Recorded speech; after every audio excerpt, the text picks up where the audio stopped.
기쁜 안식일입니다. 이번 주에는 비가 많이 왔는데 오늘은 날씨가 아주 좋습니다.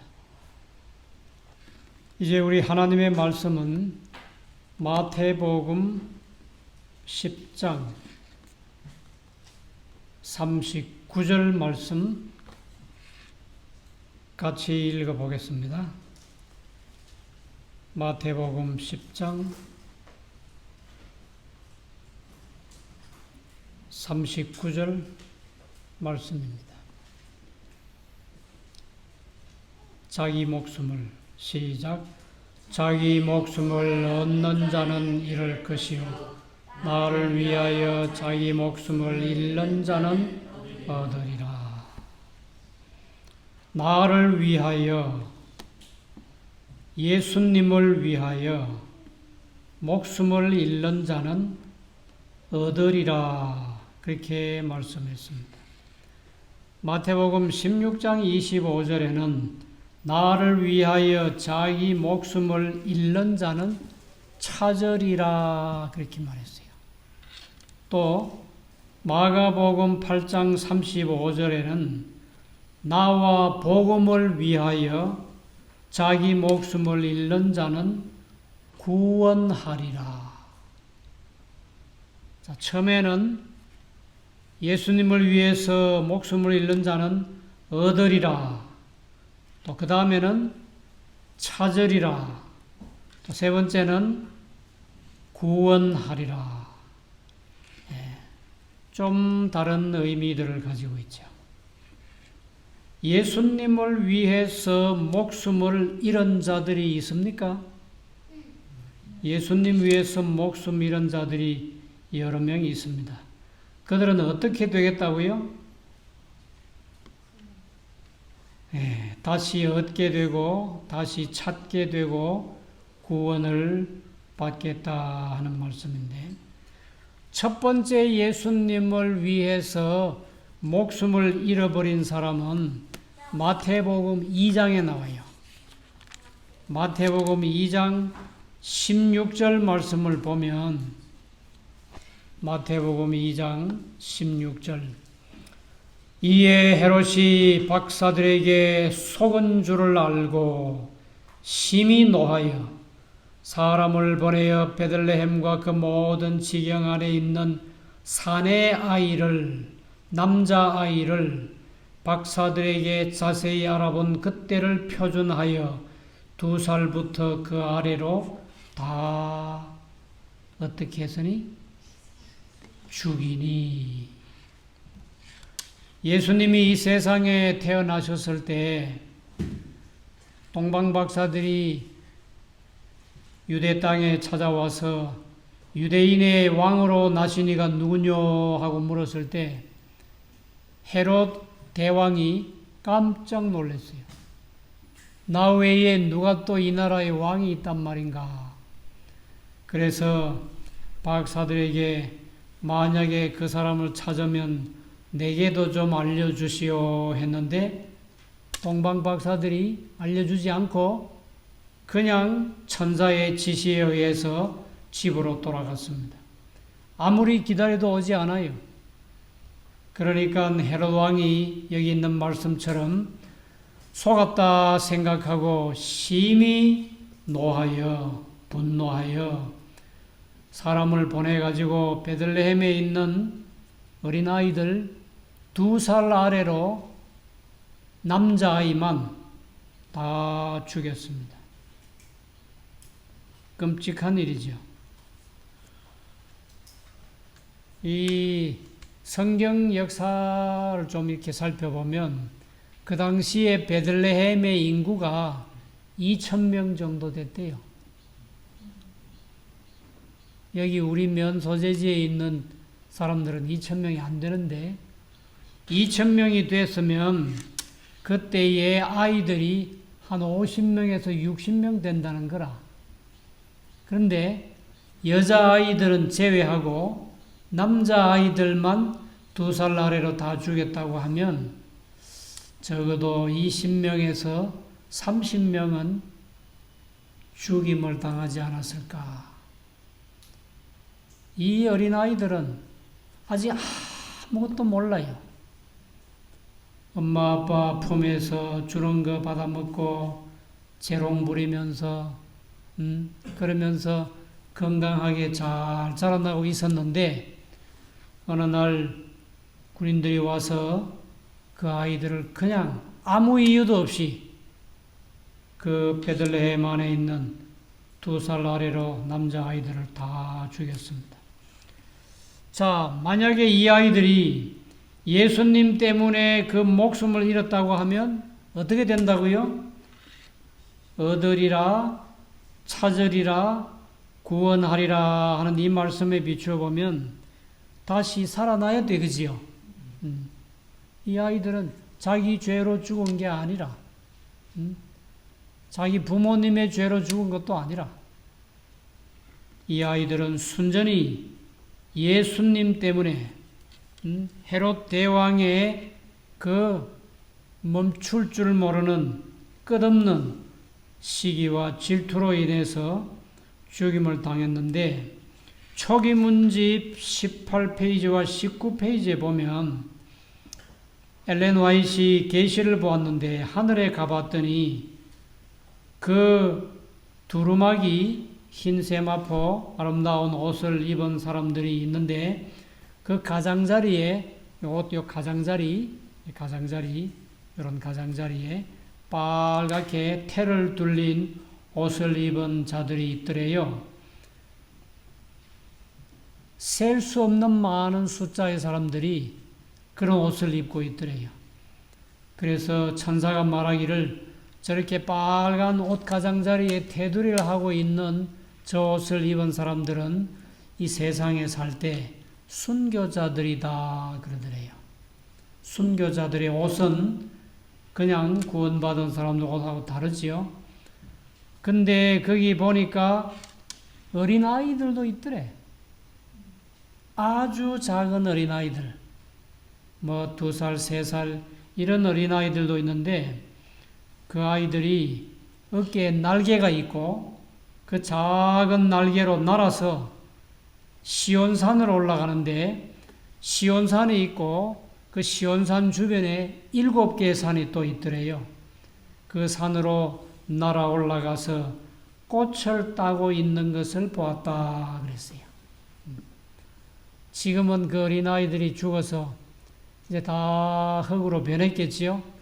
그렇지만은 예수님께서는 나를 위하여 나와 복음을 위하여 자기 목숨을 잃는 자는 구원하리라 하는 말씀에 의해서 그 아이들은 나중에 다 부활해서 하늘에 가게 되고 하늘에 가서 마치 천사와 같이 날개가 있어서 시온산과 그 주변의 7개 산을 날아다니면서 꽃을 따고 즐겁고 행복하게 사는 날이 곧 오게 될 것입니다. 두 번째 예수님 위해서 목숨을 잃은 사람은 마태복음 14장 10절에 있어요. 마태복음 14장 10절에 보시면 거기 누가 나오는가 하면 침례 요한이 나오는데 침례 요한이가 아까 어린아이들을 죽인 그 헤롯의 아들 헤롯 안디바인데 그 헤롯 왕이 자기 아내 헤로디아가 시키는 대로 침례 요한의 목을 벤 일이 있습니다. 14장 10절 사람을 보내어 요한을 옥에서 목베어 그 머리를 소반에 담아다가 그 여아에게 주니 그가 제 어미에게 가져가니라. 침례 요한은 예수님에게 침례를 준 분이죠. 참 훌륭한 예수님 당시에 아주 훌륭한 선지자지요. 왜 침례 요한이 목이 잘려서 죽게 되었는가? 침례 요한은 요단강에서 많은 사람들에게 회개하라, 천국이 가까웠느니라 하고 설교하고, 또 회개한 사람들에게 그 요단강에서 침례를 베푼 그런 훌륭한 선지자입니다. 그리고 예수님께서 침례 받으러 오셨을 때 뭐라고 말씀했죠? 보라, 세상 죄를 지고 가는 하나님의 어린 양이로다. 침례 요한은 예수님이 누구신지 알았어요. 이 세상에 보내심을 받은 하나님의 아들 구주 예수 그리스도 메시아이신 것을 알았습니다. 그래서 예수님께서 침례 요한을 보고 여자가 낳은 자 중에 침례 요한보다 더 큰 이가 없다라고 말씀하실 만큼 침례 요한은 참 훌륭한 사람이었는데, 이 침례 요한이가 헤롯 왕을 보고 당신이 동생의 아내를 빼앗아서 사는 것은 옳지 않다 하고 바른 말을 했어요. 그건 사실 맞는 말씀이에요. 어떻게 한 나라의 임금이 돼가지고 자기가 원하면 많은 다른 왕후 될 사람이 있었을 텐데, 동생의 아내를 빼앗아서 자기 아내로 삼는 것은 백성들 앞에서 그리 좋은 모본이 못 돼요. 나쁜 모본이에요. 그것이 옳지 않다 하니까 그거를 듣고 있던 헤롯의 아내 헤로디아가 마음에 앙심을 품었어요. 내가 왕후가 되는 게 저 사람이 왜 저렇게 싫어하고 옳지 않다 하는가 하고 앙심을 먹고 기다리고 있다가 어느 날 잔치에 자기 딸 살로메가 춤을 췄는데 헤롯 왕이 네가 원하는 게 무엇이냐? 내가 소원대로 다 들어주겠다 하니까 이 딸이 얼른 자기 엄마한테 가서 내가 왕에게 뭘 구하면 좋겠냐고 그랬을 때 침례 요한의 목을 잘라서 소반에 담아서 달라 하라 하니까 왕에게 가서 그대로 앵무새처럼 침례 요한의 목을 달라고 요구했어요. 그런데 헤롯 왕은 침례 요한을 사실 상당히 두려워했어요. 자기에게 바른 기별을 전해줬고 침례 요한이 나쁜 짓 한 게 없어. 그렇기 때문에 상당히 마음속으로 침례 요한을 두려워하고 그의 말이 옳다, 내가 잘못했다 하는 그런 생각을 가지고 있었는데, 자기 아내가 그리고 자기 딸이 소원을 들어주겠다 했을 때 소원을 얘기했는데 안 들어줄 수가 있나요? 내가 시대 소망을 보니까 이 장면이 나오는데 거기에는 많은 나라의 훌륭한 지도자들이 그 잔치 자리에 수백 명이 와 있었어요. 근데 그 중에서 단 한 명만이라도 왕이여, 그건 안 됩니다. 왜 침례 요한의 목을 잘라야 합니까? 했으면 헤롯이 침례 요한의 목을 베지 않았을 거라고 그랬어요. 근데 그렇게 많은 사람들이 잔치 자리에 참여하고 있었는데 단 한 명도 그렇게 바른 기별을 전하는 사람이 없었대요. 그리고 다 술에 취해 있었대요. 술 마시면 안 됩니다. 하나님의 백성들은 절대로 술 마시고 담배 피우면 안 돼요. 술을 마시고 정상적인 그런 판단력이 사라져 버렸어요. 아무도 그 말 안 했을 때 헤롯은 군인을 보내가지고 침례 요한의 목을 베게 했습니다. 시대소망 224페이지와 225페이지에 보시면 요한은 순교의 잔을 마셔야 했다. 하늘에 간 에녹이나 불병거를 타고 승천한 엘리야도 옥중에서 외롭게 죽은 요한보다 더 위대하거나 영예를 더 많이 받지 않았다. 침례 요한만큼 위대한 사람도 없고 더 영예로운 사람도 없다고 그랬어요. 침례 요한은 그 봉사 기간이 아주 짧아요. 잘해야 그저 한 6개월, 1년 그 짧은 기간인데, 그렇지만은 그가 예수님 위해서 목숨을 버렸기 때문에 하늘에 가면 가장 영예로운 사람으로 영원토록 하나님의 사랑과 만 사람으로부터 존경을 받게 될 것입니다. 세 번째 예수님을 위해서 목숨을 잃은 사람이 또 있는데, 사도행전 12장 1절에 사도행전 12장 1절에 그 사람이 나옵니다. 사도행전 12장 1절. 그때에 헤롯 왕이 손을 들어 교회 중 몇 사람을 해하려 하여 요한의 형제 야고보를 뭘로 죽이니? 칼로 죽이니.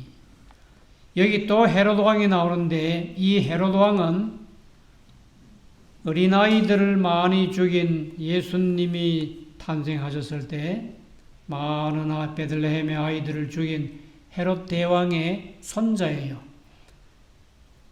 헤롯 아그리파 1세입니다.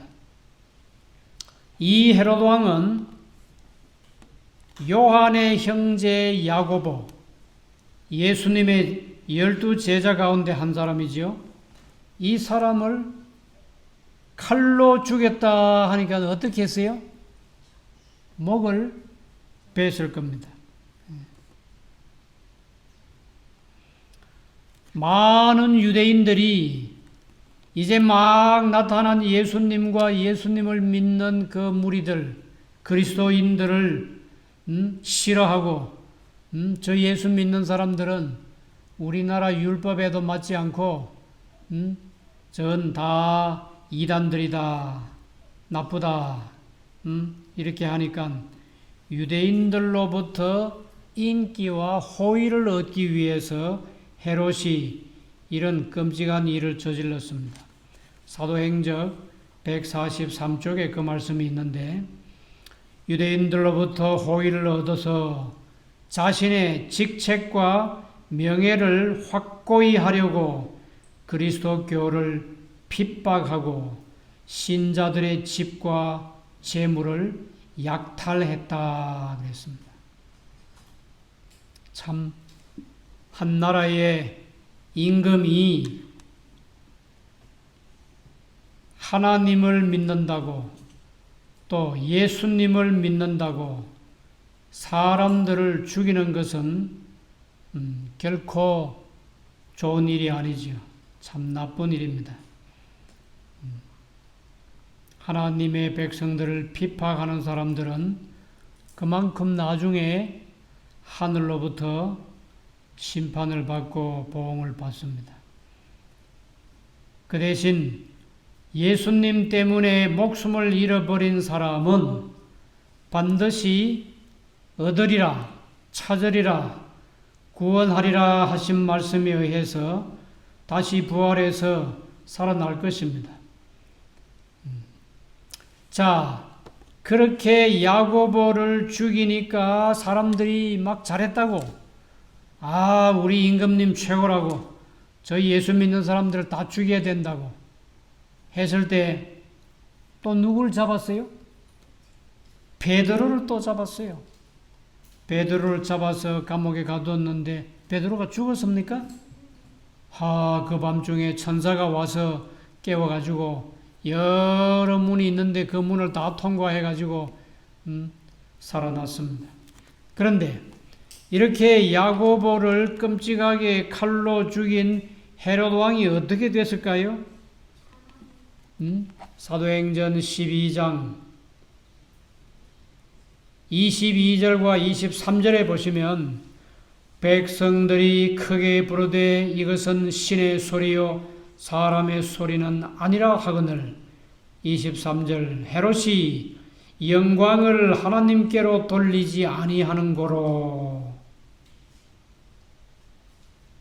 우리가 이 세상에 살면서 모든 좋은 일, 성공하면 성공적인 일, 기쁘면 기쁜 일, 그 모든 일에 대해서 영광을 누구한테 돌려야 돼요? 하나님께 돌려야 돼요. 하나님 감사합니다.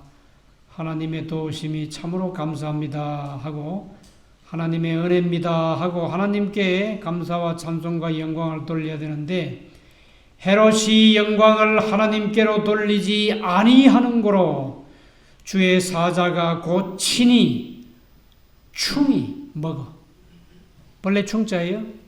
벌레가 먹어 죽으니라. 야고보를 죽였다고 절대로 그거 잘한 일 아니에요.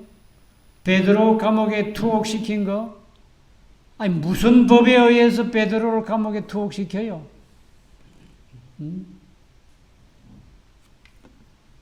참 이것은 좋지 못한 일이죠. 사도행적 151쪽에 헤롯의 죽는 모습이 나타나 있는데 갑자기 헤롯이 얼굴이 파랗게 되고 큰 땀방울을 떨어뜨리면서 큰 고통을 받으면서 죽었다 그랬어요. 의인을 죽이면 그렇게 됩니다. 대쟁투 667쪽에 보면은 둘째 부활이 있어요. 예수님이 세상에 재림하시고 의인들이 공중에서 예수님을 만나서 예수님이 가지고 오신 그 하늘 구름 수레를 타고 하늘나라로 갑니다. 가서 거기서 몇 년 살아요? 1000년 동안 왕노릇하며 삽니다.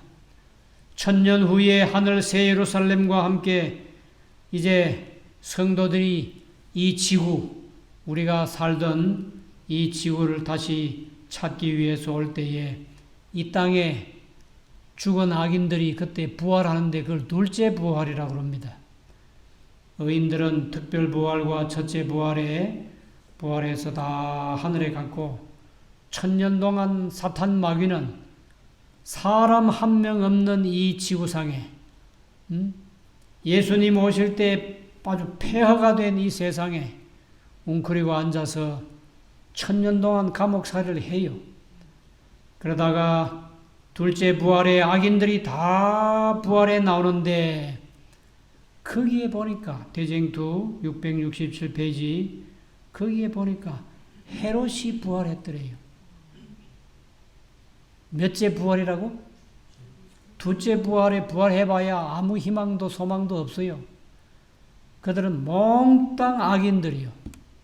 악한 사람들만 둘째 부활에 나타나는데 헤롯이 헤로디아와 함께 다 부활하는데 그때 다시 한번 심판을 받고 그리고 어떻게 죽겠어요?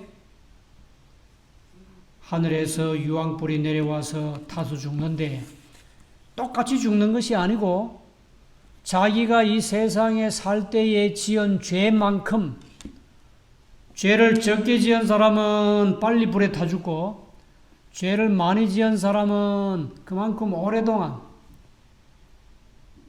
그 한순간이겠지만은 그게 뜨거운 불꽃 속에서 50년, 100년 뜨거워 죽는 그런 고통을 받고 죽을 것이다. 그렇게 기록이 되어 있습니다. 우리가 이 세상에 살면서 절대로 다른 사람을 미워하고 해치고 또 심지어 죽이는 그런 끔찍한 일은 절대로 하면 안 되겠지요. 우리가 하나님의 백성으로서 거룩하고 순결하고 깨끗하게 살아야 되고 또 불쌍한 사람을 도와주고 예수님이 세상에 오셔서 병든 자를 고쳐주시고 배고픈 군중들 5,000명도 먹이시고 4,000명도 먹이시고 그런 선한 모본을 본받아서 우리 그렇게 살아야 합니다. 예수님 위해서 죽은 또 다른 사람이 하나 있는데 요한복음 21장에 보시면은 어떻게 죽을 것이다 한 사람이 한 사람 나타나는데 요한복음 21장 18절과 19절요. 내가 진실로 진실로 네게 이르노니 젊어서는 네가 스스로 띠띠고 원하는 곳으로 다녔거니와 늙어서는 네 팔을 벌리리니 남이 네게 띠띠우고 원치 아니하는 곳으로 데려가리라. 이 말씀을 하시면 베드로가 어떠한 죽음으로 하나님께 영광을 돌릴 것을 가리키심이로라. 젊어서는 띠띠고 원하는 곳으로 다니는데 늙어서는 베드로가 어떻게 되겠다고? 팔을 벌리겠다. 이게 무슨 뜻입니까? 베드로가 예수님처럼 십자가에 팔을 벌리고 못 박혀서 죽을 것이다 하고 예수님이 친히 예언을 하시는 겁니다. 베드로는 순교당할 것이라고 예언되어 있어요. 이렇게. 근데 사도행전 538페이지에 보시면 베드로가 죽는 장면이 나와요. 순교하는 장면이 기록되어 있습니다. 베드로가 실수를 하고 범죄했어요? 안 했어요?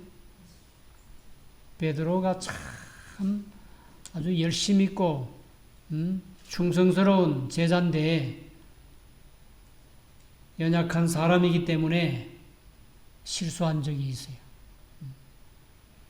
예수님이 십자가에 달려 돌아가시기 전에 나 저 예수 모른다고 몇 번이나? 3번씩 부인하고 또 이방인들과 함께 음식을 먹다가 사도 바울이 오니까 안 먹은 것처럼 뒤로 슉 돌아앉고 이런 위선적인 그런 어떤 행동을 한 사람이 베드로입니다. 그래서 여기 보면은 베드로는 죽기 전에 성실히 회개했고 열심히 복음을 전했고 예수님을 위해서 감옥에 갇혔다. 그랬습니다. 근데 이제 베드로가 로마에서 죽었는데 로마의 그 나쁜 황제가 네로 황제인데 네로 황제의 손에 붙들려서 베드로가 죽임을 당하는데 이제 순교할 사형장으로 끌려갔어요. 끌려가서 가보니까 너 예수 믿었지? 그래서 예수님 믿었습니다. 그러니까 너도 예수님처럼 죽어보라고. 그리고 십자가를 놔놓고 거기다가 못을 박으려고 여기 들어 누워라 그랬어요. 그때 베드로가 사형 집행하는 그 사람에게 나를 죽이려면 예수님처럼 똑바로 십자가에 못 박아 죽이지 마시고 예수님과 반대되는 모양으로 거꾸로 십자가에 못 박아서 나를 죽이라고. 그랬더니 사형 집행관이 네가 원하면 그렇게 해주겠다고. 그래서 베드로를 십자가에 거꾸로 못을 박아 세웠어요.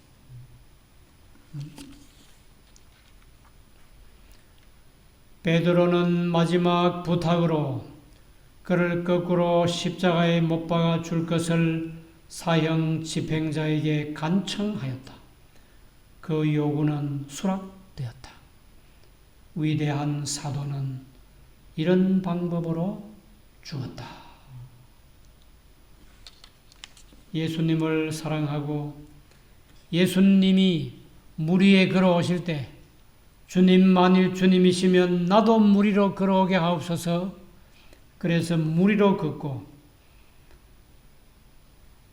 오순절에 이른비 성령을 받은 다음에 베드로가 나가서 설교했는데 하루에 3,000명씩 회개하고 돌아왔다고 그랬어요.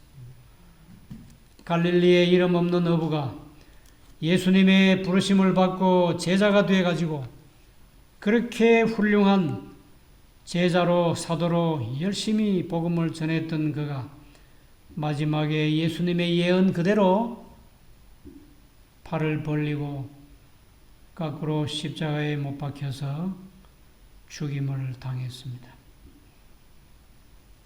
하늘에 가면 베드로 만날 수 있겠어요?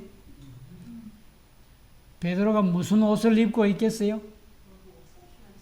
예?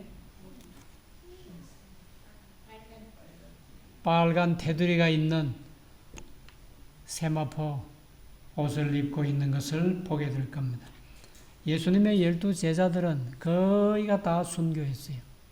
그래서 다 순교자의 옷을 입고 있을 겁니다. 마지막으로 한 사람만 더, 사도 바울인데 그 외에도 스데반도 있고 사도 요한도 있고 여러 사람인데 오늘 바울까지만 하고 다음 시간에 또 하겠습니다. 디모데후서 4장 7절과 8절에 보시면 여기 사도 바울이 죽기 전에 이런 말씀을 했습니다. 내가 선한 싸움을 싸우고 나의 달려갈 길을 마치고 믿음을 지켰으니 이제 후로는 나를 위하여 이의 멸류관이 예비되었으므로 죽어도 이로우신 재판장이 그날에 내게 주실 것이니 내게만 아니라 주의 나타나심을 사모하는 모든 자에게니라. 바울, 원래는 이름이 사울이지요. 아주 젊은 나이에 사내들인 의원도 했고 참 똑똑한 유대 나라의 율법 학자요, 아주 훌륭한 사람이었는데 예수님을 핍박하다가 스데반도 죽이고 많은 사람을 끌어다가 감옥에 집어넣었던 그런 아주 무서운 사람입니다. 그런데 그가 다메섹으로 가는 길에서 예수님을 만나고 예수님의 사도가 됐어요. 그리고는 한평생 예수님을 증거하다가 결국은 로마에서 붙들려서 네로의 손에 죽게 되는데 이 참 사도 바울은 감옥에도 여러 해 갇혔죠. 그러다가 이제 마지막 죽는 순간에 사형장으로 갔는데 사도행적 511, 512페이지에 그는 순교 장소에 설 때, 바울이 이제 순교 장소에 섭니다. 설 때 사형 집행자의 칼이나 그의 피를 받을 땅을 보지 아니하고 여름날에 조용하고 푸른 하늘을 통하여 영원하신 하나님의 보좌를 바라보았다. 베드로는 어떻게 죽었다고 그랬어요? 거꾸로 십자가에 달려 죽었습니다. 그런데 로마의 사형법은 로마 시민권을 가진 사람은 절대로 십자가에 달아 죽이는 그런 고통스러운 끔찍한 죽음을 당하지 않게 해요. 그러면 사람이 고통받지 않고 빠른 시간에 죽는 사형법은 뭐겠어요? 예, 목이 잘리는 거예요. 사형 집행관이 칼을 가지고 와서 목을 자르면 금방 그만 숨지게 되죠. 어떤 면에서 로마 사람들에게 주어진 그것도 죽음에도 무슨 특혜가 있는가 봐요. 여러 시간, 사람을 십자가에 달아놓으면 며칠 동안 산다고요? 한 일주일 정도 산대요. 그 일주일 동안 밤이 되면 뭐 밤에 맹금들, 독수리나 매나 이런 것들이 와서 눈을 다 빼먹고 뭐 피부를 다 쪼아먹고 또 밑에는 뭐 늑대나 이런 맹수들이 와서 발을 다 뜯어먹고 그래도 그 고통을 다 이렇게 참고 뭐 참을 수밖에 없죠. 십자가에 달렸으니까. 십자가에 죽는 죽음은 정말 고통스러운 죽음이에요. 근데 바울은 이것도 다행인지요. 로마 시민권을 가진 사람이기 때문에 사형 집행관이 단칼에 목을 베서 죽였을 건데 그는 사형 집행자의 칼을 보지도 않고 자기가 죽으면 피를 받을 땅도 내려다 보지 않고 바울은 어디를 봤다고 그랬어요? 푸른 하늘을 통하여 영원하신 하나님의 보좌를 바라보았다. 스데반이 죽을 때 그걸 봤어요. 예수님이 하늘에 서 계신 것을 봤다고 그랬어요. 비록 돌에 맞아서 투석형으로 죽임을 당하긴 했지만요. 참 믿음의 거인들이죠. 이런 사람들은 자신이 이제 죽임을 당하는데 사형 집행관의 칼을 보고 벌벌 떨지도 않고 땅을 바라보고 탄식하고 슬퍼하지도 않고 아주 당당하게 담대하게 푸른 하늘을 바라보고 그 너머에 하나님의 영원하신 보좌를 보고 그리고 눈을 감았습니다. 초기 문집 295페이지에 보면은 하늘에서 천년기가 끝나면 성도들이 새 예루살렘 성과 함께 세상으로 돌아올 때 악인들은 죽음의 부활로 다시 일어나고 그리고 하늘에서 유황불이 내려와서 악인들을 다 소멸시키고 이 지구를 불로 정결케 한다고 그랬어요. 그리고 6,000년 동안 저질른 죄의 저주의 흔적을 다 없애버리겠다고 그랬어요. 싹 없애버리고 그리고 예수님께서 새 예루살렘 도성과 함께 이 지구상에 내려오셔서 이 지구성을 다시 아담과 하와가 처음에 창조함을 받았을 때의 그 모습보다 훨씬 더 아름다운 모습으로 다시 만들어 주시는데 아름다운 새 땅은 성도들의 영원한 유업이 된다 그랬어요. 거기 가서 살고 싶습니까? 그러면 예수님을 위해서 죽는 것까지도 참아야 되겠어요? 죽음을 예수님 믿다가 죽는 죽음에 대해서 절대로 두려워하면 안 돼요. 요한계시록 21장 3절과 4절에 보시면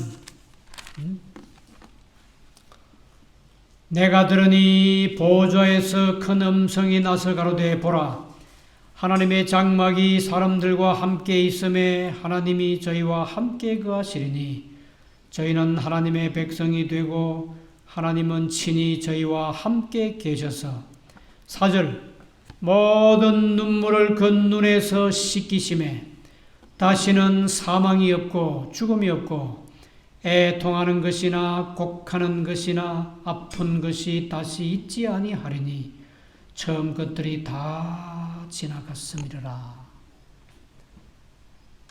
사람이 가장 슬프게 우는 것이 언제 울어요? 사랑하는 가족이 세상을 떠나면 웁니다.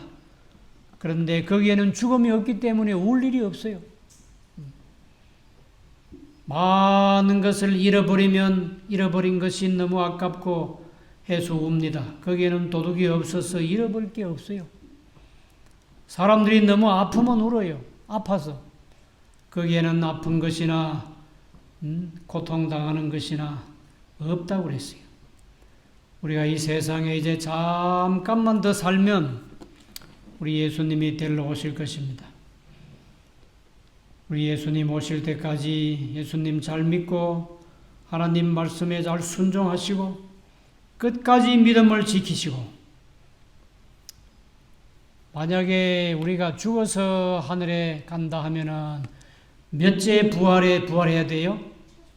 네, 특별 부활이나 첫째 부활에 반드시 부활해서 살아나야 돼요. 절대로 둘째 부활에 일어나면 안 돼요. 그건 몽땅 악인들이에요. 우리가 선하게 살고 의롭게 살고 죄를 범하면 죄를 회개하고 예수님 믿고 용서받고 그리고 의롭게 살다가 새하늘과 새 땅이 우리에게 주어질 때 영원한 유업을 누리게 되시기를 간절히 바랍니다. 자, 이제 이 말씀을 생각하시면서 찬미 부르고 기도하고 마치겠습니다. 208장 주의 나팔 소리 나고 세상 끝이 이르면 208장 찬미 부르시겠습니다.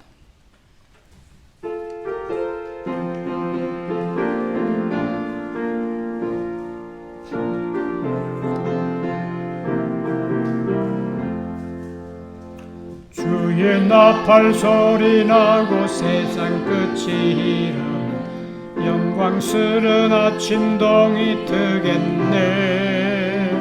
구원받은 성도들을 사방에서 모으고 호명할 때 나도 참여하겠네. 성도 호명하실 때에 성도 호명하실 때에 성도 호명하실 때에 나도 거기 가서 참여하겠네. 광명하고 맑은 아침 자던 성도 일어나 영화로운 새 생명을 얻겠네. 주의 택한 모든 성도 하늘 집에 모으고 호명할 때 나도 참여하겠네. 아멘. 성도 호명하실 때 성도 호명하실 때 성도 호명하실 때에 나도 거기 가서 참여하겠네. 아침부터 저녁까지 주를 위해 일하는 귀하신 그의 사랑 전하세 이 땅 위에 우리 할 일 모두 마치리. 호명할 때 나도 참여하겠네. 아멘. 성도 호명하실 때에 성도 호명하실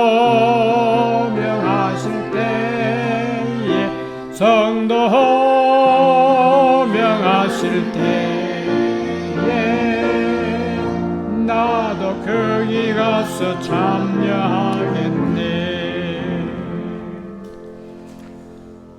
사랑이 많으신 우리 하나님이시여, 저희들을 만백성 가운데서 택하시고 부르셔서 예수님을 알게 하시고 믿게 하시고 오늘 거룩한 안식일에 주의 성전에 와서 예배에 참여하게 하시니 참으로 감사합니다. 끝까지 예수님을 믿는 거룩한 사람, 의로운 백성 되게 해 주시옵소서.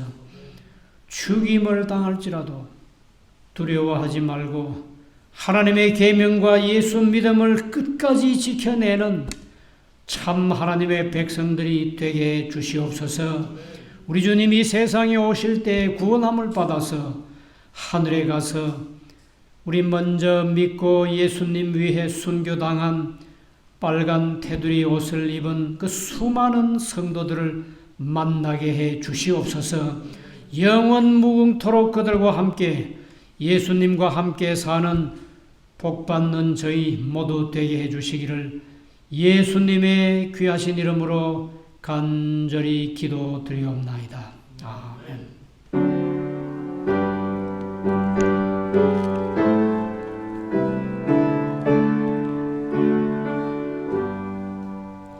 내